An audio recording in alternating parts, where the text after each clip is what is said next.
আমাদের বিজিবি সদস্যের এই পালিয়ে যাওয়ার জন্য সহায়তা করার মতো অডাসিটি আস্পর্ধা হবে না, কারণ এটা এই মানে 6 আগস্ট থেকেই আমি অ্যাড্রেস করে ফিজিক্যালি সবাইকে বিটিসির মাধ্যমেও কথা বলে সবাইকে বলেছি যে ইভেন আমার কোন সৈনিক যদি তথ্য সংগ্রহে সহায়তা করতে পারে সেও পুরস্কার পাবে বাহিনীর কাছ থেকে, এবং আদারওয়াইজ যদি হয় যে কেউ কখনো সহায়তা করেছে সেই বিষয়ে চরম শাস্তির আওতায় আনা হবে সেটাও বলে দেওয়া হয়েছে।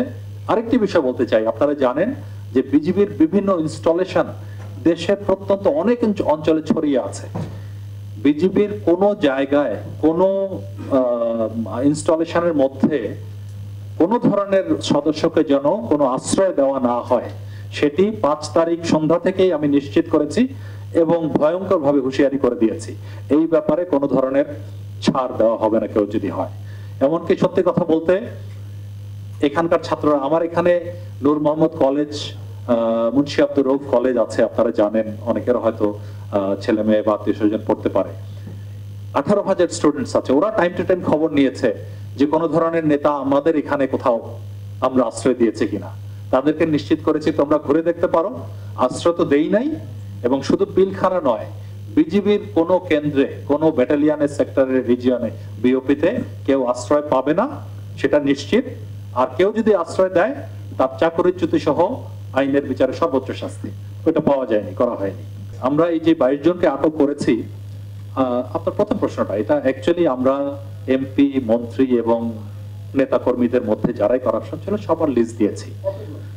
সেটা আমার তো মনে হয় এটা কয়েকশো, মানে এক্সাক্ট সংখ্যাটা তো এখন মনে নেই। তারপরে বলেছি যে লিস্ট ইজ নট কনক্লুসিভ, লিস্টের বাইরেও অনেককে, মনে করেন আপনার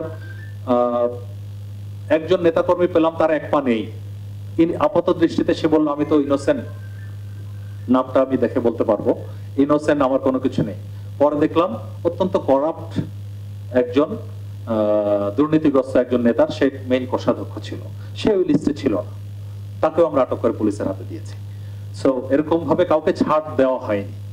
তবে বড় দু একজন, মানে বেনাপোল সীমান্ত বলেন, ভোমরা সীমান্ত বলেন, দর্শনা, আখাউড়া, তারপর সিলেটের একটা দোনা, যেই বিওপির ওই দিকের একটা দুর্গম জায়গা, এই জায়গা দিয়ে যেটা সাবেক বিচারপতি মানিক ধরা পড়লো, এই দিকের মানে যেসব জায়গায় যাওয়ার সম্ভাবনা সব জায়গায় আমরা ওইভাবে চেক করে আমাদের সর্বোচ্চ চেষ্টা করছি, এক্সট্রা ভিজিলেন্স রেখে, এক্সট্রা পেট্রোলিং এর মাধ্যমে।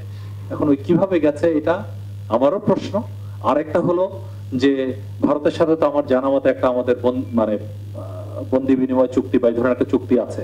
আমরা যদি আইডেন্টিফাই করতে পারি সরকারি ভাবে, হয়তো তার চেষ্টা করে, যেটা আমরা দেখতে পাচ্ছি অন্তর্বর্তীকালীন সরকার এই ব্যাপারে কথাও বলছেন, যদি ফিরিয়ে আনা সম্ভব হয় তাহলে তাদেরকে একদিকে বললাম যে তাকে দেখতে পারা তো তখন আমরা অফিসিয়ালি হয়তো চাইতে পারবো, বাট বিচারের আওতায় আনা অবশ্যই জরুরি। আর এখন থেকে যেটা আপনাদের কাছে আমি অনুরোধ করেছি, যে কোনো ধরনের তথ্য আপনারা খেয়াল করে থাকবেন। 6 আগস্ট থেকে আমি টিভিতে স্কল দেওয়া শুরু করেছি বেশ কয়েকটা মোবাইল নাম্বার দিয়ে, যে পালানোর ব্যাপারে কোনো ধরনের তথ্য কারো কাছে থাকলে আপনারা এই নাম্বারে জানান।